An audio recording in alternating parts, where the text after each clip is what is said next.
So first of all, welcome to Nottingham. Welcome to our Retail Assist Client Summit 2023.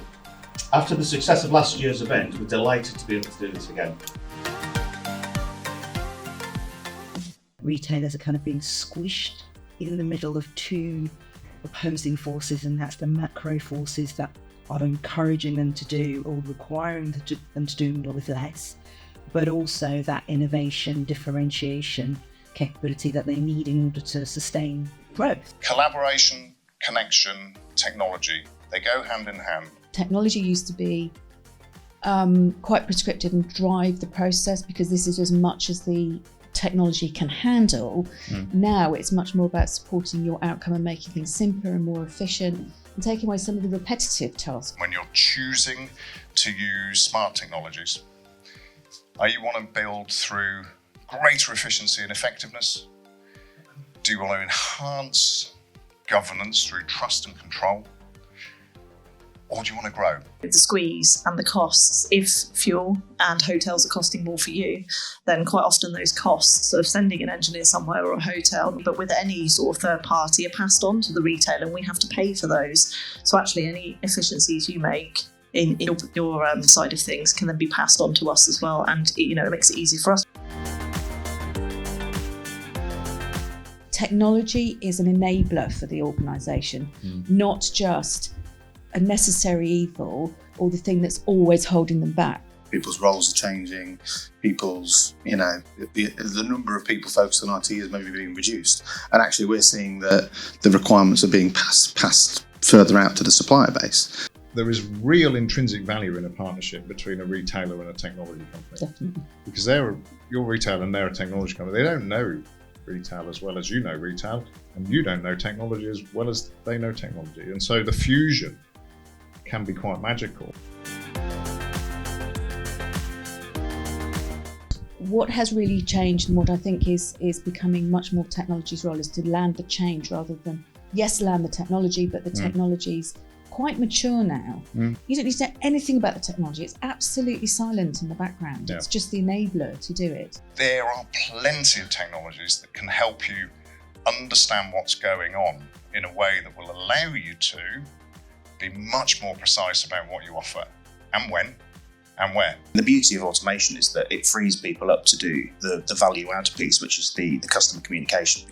If you can automate the operation, you can get more from less.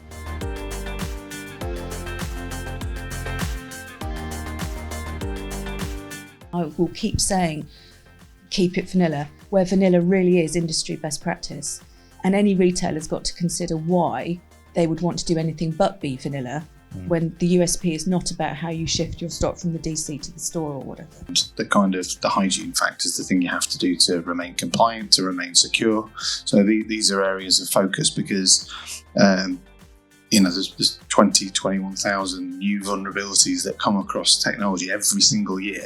The first thing is getting access and visibility to what you have, knowing what you have in a level of detail that's useful for you to succession plan, understand where vulnerabilities are. The second step is being able to interact and manage that equipment to make sure it's patched, to make sure it's got the right version of antivirus on it, to make sure it's continually protecting you. And then the third step of that is, what do you then want to do with that information? You've now been given a magic wand of how do I roll out new functionality? How can I interact? How can I judge what's performing well or what's inhibiting the business? So it opens up a whole catalogue of opportunities for the business with that data to make better informed decisions with those limited budgets.